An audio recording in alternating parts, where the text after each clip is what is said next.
శిలువ శ్రమల ధ్యానకాలము మనందరికీ దీవెనలే కావాలి. ప్రియమైన దేవుని శిలువ దీక్షాపరులారా, యేసు రక్తమే మనకు జయము. మీ శ్రమల భారం మోస్తాను, మీ శ్రమలను తొలగిస్తానన్న యేసుక్రీస్తు రక్తమును ఆశ్రయించండి. మీ భారమును దింపుకోండి. కావున ధ్యానాలలో పాల్గొనండి. బదిలీ అయిన ప్రభువు. రోమాపత్రిక 8వ అధ్యాయం 3 నుండి 4 వచనముల వరకు. శరీరమును అనుసరింపక ఆత్మను అనుసరించియే నడుచుకొను మన యందు ధర్మశాస్త్ర సంబంధమైన నీతి విధి నెరవేర్చబడవలెనని పాప పరిహారము నిమిత్తము దేవుడు తన సొంత కుమారుని పాప శరీర ఆకారముతో పంపి ఆయన శరీరమందు పాపమునకు శిక్ష విధించెను. ఆమేన్. ప్రార్థన. తండ్రి, మా పాపమును బట్టి మేము శిక్షకు పాత్రులమై ఉండగా మాకు బదులుగా నీవే ఆ శిక్షనంతటినీ నీపై వేసుకొని మాకు శిక్ష లేకుండా చేసినందుకు వందనములు. మేము చేయలేనివన్నీ మా పక్షమున చేసిన తండ్రి, నీకు నమస్కారములు. మా బదిలీ అయిన నీవే నేడు మాకు వర్తమానమిమ్మని యేసు నామమున వందించుచున్నాము. ఆమేన్. ఈ పాఠములో పాపమునకు విధింపబడిన శిక్షను గూర్చి చెప్పుచున్నాను. ఇది ప్రభువునకు విధింపబడిన శిక్ష. రోమాపత్రిక 8వ అధ్యాయంలో ప్రభు శరీరమందు పాపమునకు శిక్ష అని వ్రాయబడి ఉన్నది. ఇది పాపమును గురించి శిక్ష.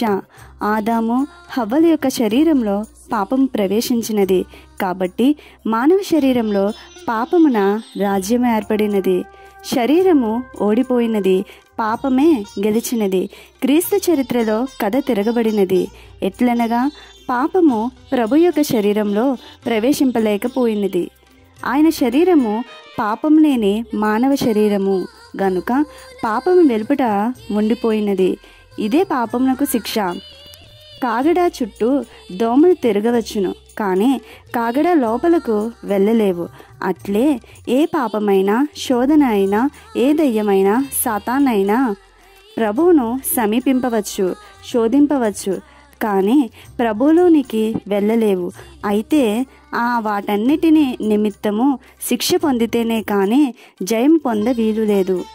అరణ్యంలో సైతాను వచ్చే స్థలమునకు ప్రభువు వెళ్ళుట అతని పని పట్టుటకే కానీ అతని వల్ల జయింపబడుటకు కాదు.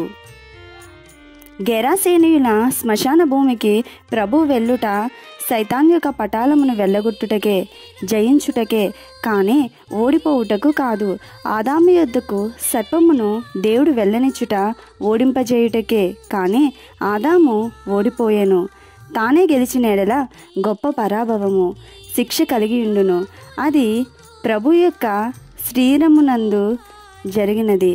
మొదటి ఆదాము వద్ద జరగలేదు, కానీ రెండవ ఆదామైన క్రీస్తు వద్ద జరిగెను. ఆదాము హవ్వలను పాపములో పడవేసినట్టు క్రీస్తు ప్రభును కూడా పడవేయవలెనని సాతాను అనేక మార్లు ప్రయత్నించెను. ప్రతి ప్రయత్నంలో పరాభవము, అపజయము అతనికి కలిగెను. సాతానులో నుండి పాపము వచ్చెను. పాపంలో నుండి మానవులకు అనగా పాపమునకు లోబడిన వారికి శిక్ష అను పాప ఫలితము వచ్చెను. ప్రభువునకు జన్మములో పాపము లేదు, క్రియలో పాపం లేదు. కాబట్టి పాపమునకు రావలసిన శిక్ష ఆయనకు రాకూడదు, కానీ ఆయన బదులుగా వచ్చినందున అనుభవించెను. ఉదాహరణకు, ఒక పంతులు గారు వెళ్ళగా ఇంకొకరు వచ్చెను. ఈ బదిలీ పంతులు గారు మొదటి పంతులు గారు చేసిన పనులన్నీ చేయవలెను. అలాగే మనం పాపం చేయగా పాపం లేని ఆయన మన శిక్ష అనుభవించెను. ఆయన అక్రమకారులలో ఒకడాయను. ఒక ఉపాధ్యాయుడు ఒక నెల సెలవు మీద వెళ్ళినప్పుడు ఆయనకు బదిలీ ఉపాధ్యాయుడు ఆ పంతులు గారి పనులన్నీ చేయవలెను.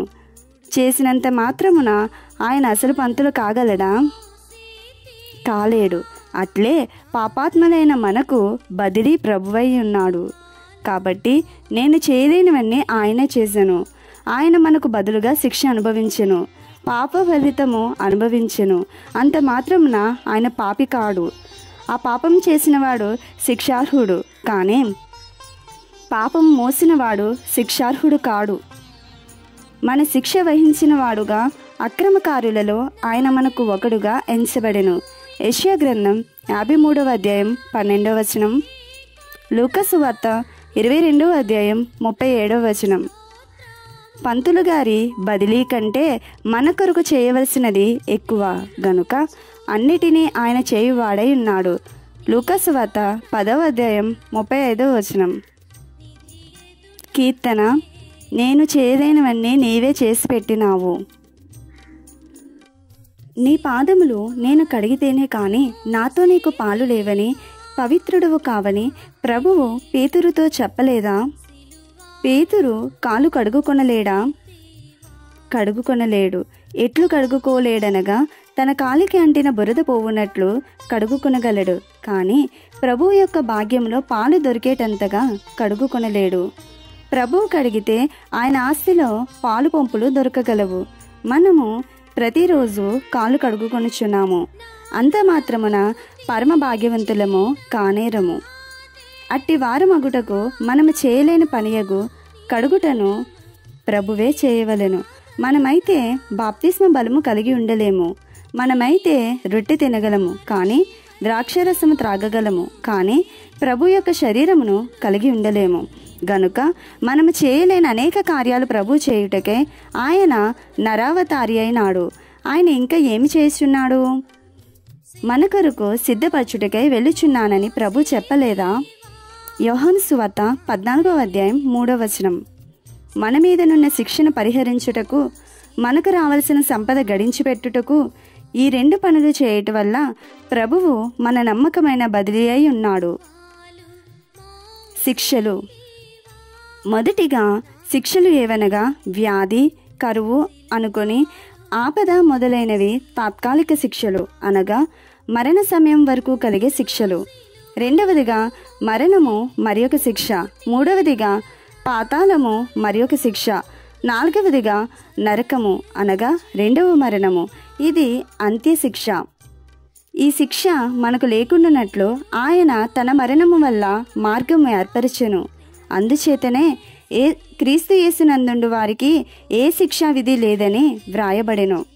రోమాపత్రిక 8వ అధ్యాయం 11వ వచనం. మరణ పర్యంతము భక్తులకు ఇతరులకు కలిగే శిక్షలు వారిని కడవరి శిక్షను తప్పించే సాధనములై ఉన్నవి గనుక అవి ఉపయోగకరములే. ఈ శిక్షల వల్ల 3 పనులు జరుగును.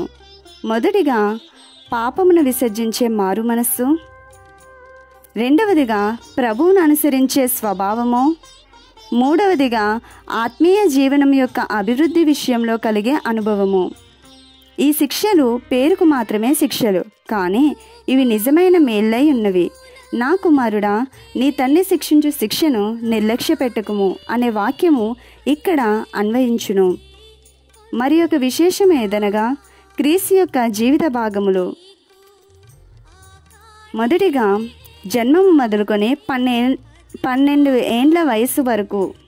రెండవదిగా అక్కడి నుండి 20 ఏండ్ల గృహ నివాసము వరకు. మూడవదిగా అక్కడి నుండి సిలువ వేత వరకు. ఇవి ఆయన సేవ కాలములు. ఏ భాగంలోనైనా ఆయన పాపమునకు లోబడలేదు. తల్లిదండ్రుల ఎడల అవిధేయత, అరణ్యంలోని సైతాను మాటలకు లొంగిపోవలసిన విధేయత, సిలువ వేత వరకు కలిగిన కష్టములకు దిగులు పడిపోవుట, ఈ మొదలైనవి ఆయనలో లేవు. గనుక పాపమునకు ఆయన శిక్ష కలిగెను. అటువంటి క్రీస్తు శరీర స్వభావమును మీరును ధరించుకొందురు గాక.